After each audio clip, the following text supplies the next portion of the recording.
తులారాశి వారికి డిసెంబర్ మాసం 2025 సంవత్సరంలో మాస ఫలితం ఎలాగుంటుందో వివరిస్తున్నాను, జాగ్రత్తగా వినండి. తులారాశి వారికి ఆర్థిక పరిస్థితి అద్భుతంగానే ఉంటుంది. ఈ మాసం అంతా కూడా ఆరోగ్య పరిస్థితి కూడా చాలా మెరుగుపడుతుంది, చాలా బాగుంటుంది. ఈ రెండు విషయాల్లోనూ ఏమాత్రం కూడా బెంబేలు పడాల్సినటువంటి అవసరం ఎంత మాత్రమూ లేదు.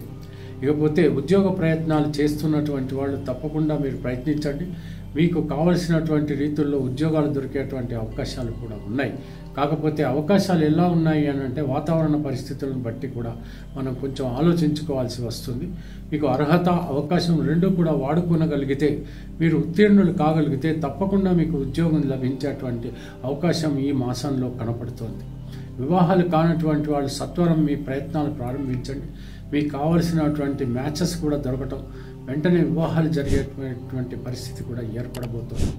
ప్రొఫెషనల్ రంగంలో ఉన్నటువంటి వాళ్ళ విషయం కనుక తీసుకున్నట్టయితే కొంచెం జాగ్రత్తగా ఉండాలి. మీ సబార్డినేట్స్ మిమ్మల్ని మోసం చేసేటువంటి అవకాశాలు ఉన్నాయి. మీరు అనవసరమైనటువంటి వాద వివాదాల్లోకి మాత్రం దిగవద్దండి. ఏ రకమైనటువంటి ఎక్స్పెక్టేషన్స్ మీకు లేకుండా ఒక ధర్మ మార్గాన మీరు కన్నా నడిచినట్టయితే తప్పకుండా మీకు పేరు ప్రతిష్టలు, ఆర్థిక సౌలభ్యం కూడా కలిగేటువంటి అవకాశాలు మెండుగానే కనబడుతున్నాయి. ఇంపోర్ట్స్ ఎక్స్పోర్ట్స్ వాళ్ళు కానీ, ఇతర వ్యాపారస్తులు కానీ అద్భుతమైనటువంటి రీతిలో లాభాలు గడించేటువంటి అవకాశం చక్కగా కనపడుతోంది. ఇకపోతే మరో విషయం, చలనచిత్ర రంగం మాత్రం టెక్నీషియన్స్ కానీ, ఆర్టిస్టులు కానీ, లేకపోతే ఇతరత్ర డిస్ట్రిబ్యూటర్స్ కానీ, ఎగ్జిబిటర్స్ కానీ వీళ్ళు కూడా చాలా అద్భుతమైనటువంటి రీతిలో వ్యాపారాలు సాగించేటువంటి అవకాశాలు కనపడుతున్నాయి. రాజకీయ నాయకులు కొంచెం అప్రమత్తంగా ఉండటం అనేటువంటి చాలా అవసరమని మాత్రం నేను తెలియజేస్తున్నాను. ధర్మ మార్గాన్ని నడవటానికి ప్రయత్నించండి. లేకపోతే అవమానాలు, అపవాదులు ఉండేటువంటి పరిస్థితి. కోర్టు కేసులో ఉన్నటువంటి వాళ్ళు సత్వరం పూర్తి చేసుకోవడానికి ప్రయత్నించండి.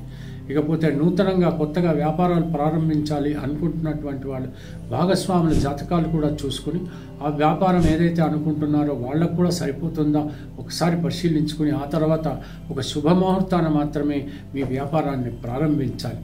ఇకపోతే విదేశాలకు వెళ్ళాలి అని అనుకుంటున్న వాళ్ళు వాతావరణ పరిస్థితులు గమనించి మీకు అర్హత ఉండి ఆ రకమైనటువంటి అవకాశాలు ఉంటే తప్పకుండా ప్రయత్నాలు చేయవచ్చు.